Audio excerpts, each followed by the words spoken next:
दोस्तों नमस्कार। दिवाली का त्योहार हमारे दहलीज पर बस खड़ा हुआ है।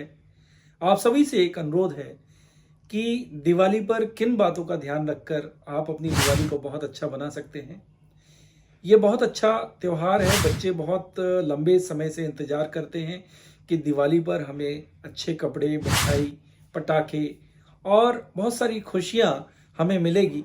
किंतु कई बार ऐसा होता है कि खुशियाँ मातम में बदल जाती है और ऐसी ही घटनाएँ कई राज्यों में हुई है। जैसे हम 2023 की अगर हम बात करें तो दिवाली पे कुछ बड़े जो शहर हैं उन पे कुछ ऐसी ही घटनाएँ हुई हैं। अगर दिल्ली की बात करें तो 208 घटनाएँ थी 2003 में। मुंबई की बात करें तो 79 घटनाएँ मुंबई में हुई, लखनऊ में 27 घटनाएँ हुई और जयपुर में 25 घटनाएँ, पुणे में 22 और भोपाल में 15। तो इस तरह की घटनाएँ हर शहर दर शहर कुछ कम और कुछ ज़्यादाएँ घटना ये हुई है।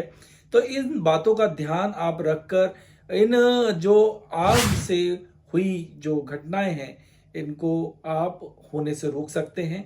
तो आइए देखते हैं क्या वह चीज़ें हैं, क्या वह बातें हैं जिनको ध्यान रखकर आप इन घटनाओं से, इन दुर्घटनाओं से बच सकते हैं। आइए देखते हैं। दोस्तों जैसा कि मैंने आंकड़े की बात करी तो दिल्ली में जैसे सबसे ज़्यादा सर्वाधिक घटनाएं 208 घटनाएं हुई थी। कितने जले, कितने हताहत हुए और कितने इसमें मर गए, इस आंकड़ों की मैं बात नहीं करता। किंतु दोस्तों दिवाली का त्यौहार है, आपको सतर्क रहना, सजग रहना और हमें आप लोगों को सचेत करना ये हमारी जिम्मेदारी, जवाबदारी है। इसलिए यह वीडियो आप लोगों के समक्ष रख रहा हूँ। ध्यान से देखिएगा एक एक बिंदु को कि क्या क्या चीज़ों का आपको ध्यान रखना है। सबसे पहले हम फायर सेफ्टी मैनुअल की अगर हम बात करें तो दिए और मोमबत्ती को जलता हुआ छोड़कर घर से बाहर नहीं जाना है। यह आप भी ध्यान रखें और जो बच्चे अगर मेरा वीडियो देख रहे हैं तो वो अपने पेरेंट्स को जरूर इस बात के लिए टोकें कि पापा दिया जल रहा है या मोमबत्ती जल रही है, उसको पहले बुझाइए फिर घर से बाहर जाइए। पुलिस वाले अंकल ने इस वीडियो में बताया था। दूसरी चीज, दीपक या मोमबत्ती को आग पकड़ने वाली जगह जो भी हो सकती है, जैसे कि आपका न्यूज़पेपर है, फिर टेबल क्लॉथ है, पर्दे कभी कई जगह बहुत बड़े मतलब ज़मीन से लटकते हुए रहते हैं, पर्दे बहुत नज़दीक होते हैं, वहाँ हम दीपक को लगा देते हैं। तो ऐसी चीज़ों से आपको बचना है, वह आग पकड़ सकते हैं। तो ये एक चीज़ हो गई। तीसरी चीज़, घर की बालकनी, छत या गैलरी में खुले हुए जो कपड़े आप लोग डाल देते हैं तो उनको हटा लेना है। उन कपड़ों में कहीं से चिंगारी आकर लग सकती है, आग लग सकती है और वे कपड़े जल सकते हैं, उससे आग एक बड़ा रूप भी ले सकती है। तो इन बातों का आपको ध्यान रखना है। चौथा, आपको खिड़की बंद रखें कि ऐसा भी ना हो कि आप तो पटाखे नहीं जला रहे किंतु कहीं बाहर से कोई रॉकेट आया और रॉकेट घर के अंदर प्रवेश कर गया, खिड़की के रास्ते आ गया या दरवाजे के रास्ते आ गया। तो इन चीज़ों की सतर्कता आपको रखनी है कि खिड़की दरवाजों को आपको देखना है। कई बार कई जगह क्या जाली के दरवाजे और खिड़की भी होते हैं जिसमें लोहे की जाली और दरवाजे होते हैं, वो आप लगा सकते हैं। अगर पूरी तरह दरवाजे को बंद ना भी करें तो वो जरूर लगाएं, जिससे कि कोई अनवांटेड चीज, ऐसी चीज जो जलती हुई आ रही हो, तेजी से वेग में आ रही हो, वो घर के अंदर प्रवेश ना कर जाए, क्योंकि समझने में ही कई बार वक्त निकल जाता है और आग फैलने लगती है। इसके साथ ही साथ अगला जो पॉइंट है, पांचवा नंबर, गैस सिलेंडर, गाड़ी और इन्वर्टर के पास दिए न जलाएं। छठा, पटाखों को किसी सेफ जगह पर रखें। और एक चीज आपको बोलूंगा कि बच्चों से भी थोड़ा सा सेफ रखने की जरूरत है। ठीक है, आग से तो आप सेफ रखेंगे, बच्चों से भी सेफ रखने की बहुत बहुत जरूरत है।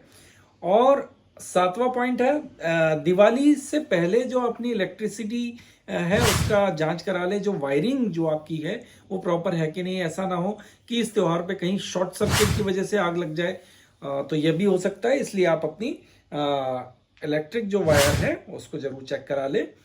उसके साथ ही साथ आठवां पॉइंट अगर मैं बोलूं तो आग के हादसों से बचने के लिए घर, दुकान, बिल्डिंग में फायर एक्सटिंग्विश जरूर लगवाएं और उसका इस्तेमाल भी सीखें कि कैसे उसको इस्तेमाल किया जाता है।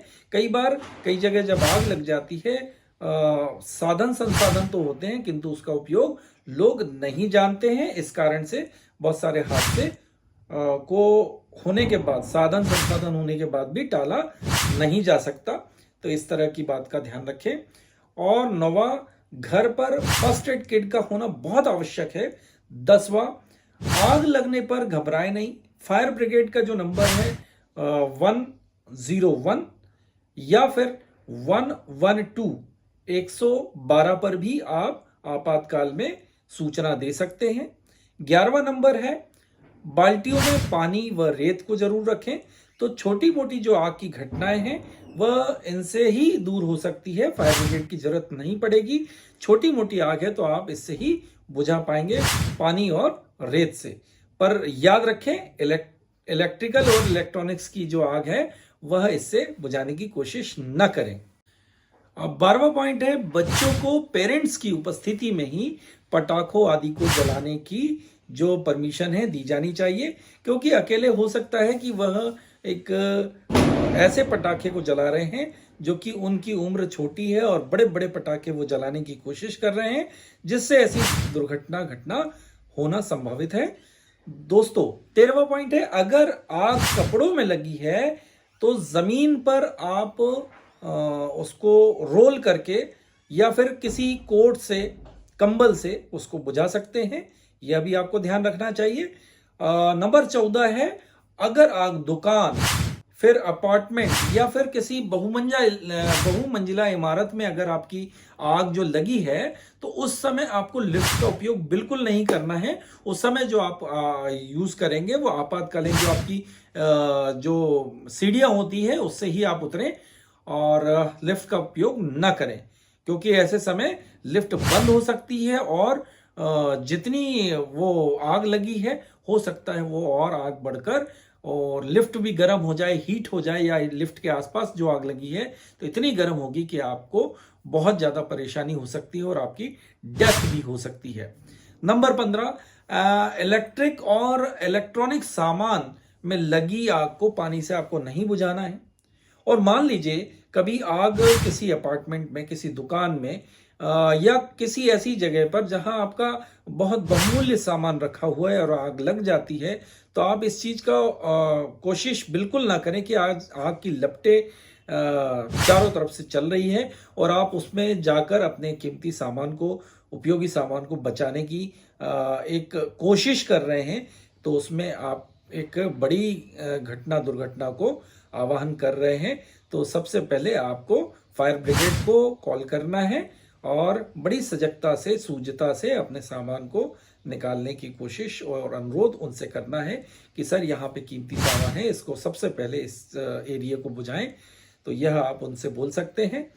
और इस दिवाली को बहुत अच्छे से मनाने के लिए, जैसा कि मैंने पहले भी आपसे अनुरोध किया है कि आप अपनी दिवाली को बहुत अच्छे से मना सकते हैं। आप तो सक्षम हैं, आपको उतना पैसा या उतना ज़मीन जायदाद के आप मालिक हैं, तो आप तो दिवाली बहुत अच्छे से मना सकते हैं। उन लोगों की दिवाली का भी ख्याल रखें जो लोग फुटपाथ पर अपनी दिवाली को मनाने के लिए जद्दोजहद कर रहे हैं, 4 पैसा कमाने के लिए मेहनत कर रहे हैं।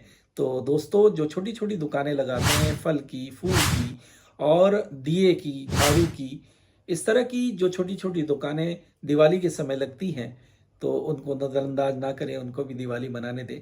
तो मेरा आपकी तरफ यह इशारा है कि छोटी छोटी चीज़ों में कई बार आप बहस कर लेते हैं उनके साथ, कई बार लड़ लेते हैं, मुखवाद कर लेते हैं। तो आप तो सक्षम हैं, आप सब चीज़ खरीद सकते हैं। कुछ निम्न तबके के जो लोग हैं वह अपनी जद्दोजहद में लगे हैं कि दिवाली कैसे मनाएं, 4 पैसा आएगा तो वह भी आप दिवाली मना पाएंगे। तो उनको सहयोग करें, ऐसा लड़े नहीं पैसों के लिए। और दूसरा मैं ये कहूँगा कि वे लोग जिनको अपनों ने छोड़ दिया है, उनके भी बेटे हैं, बहू है, एक परिवार वो छोड़कर वृद्धाश्रम में आज जीवन जी रहे हैं, उनके बीच भी आप जाकर एक दिवाली का त्यौहार सादगी से मना सकते हैं। और साथ ही साथ यह कहूँगा कि कुछ लोग जो एक स्लम एरिया में रहते हैं, इन त्योहारों का इंतज़ार तो बहुत करते हैं कि दिवाली आएगी, होली आएगी तो हम इन त्योहार को मनाएंगे, किंतु वे अपने त्योहारों को मना नहीं पाते। जरूरी नहीं है कि उनको नए कपड़े ही आप दें, आपके पुराने कपड़ों से भी वे अपनी दिवाली मना लेते हैं। तो आप उन कपड़ों को दे सकते हैं, कंबल आप बांट सकते हैं, मिठाई आप दे सकते हैं, पटाखे आप दे सकते हैं, और अगर आप संभव हो सके तो नए कपड़े भी आप उनको दान कर सकते हैं। तो इस तरह से आप एक बहुत अच्छे से एक दिवाली को मना सकते हैं, जिससे कि उनको तो खुशी मिलेगी ही मिलेगी, और आपको भी एक आत्मसंतुष्टि होगी कि हमने एक बहुत अच्छा काम किया और किसी ज़रूरतमंद को हमने आज ये सारी चीज़ें दी। तो पुनः आपको दिवाली की ढेर सारी शुभकामनाएं एडवांस में मेरी तरफ से। और इन बातों का आप ध्यान रखेंगे तो दिवाली का त्यौहार आपके चार चांद लगा देगा। आपके यहाँ किसी भी तरह की कोई दुर्घटना की सूचना नहीं मिलेगी अगर इन बातों का आप ध्यान रखेंगे। और ध्यान रखिएगा, क्या कहूँ, जय हिंद।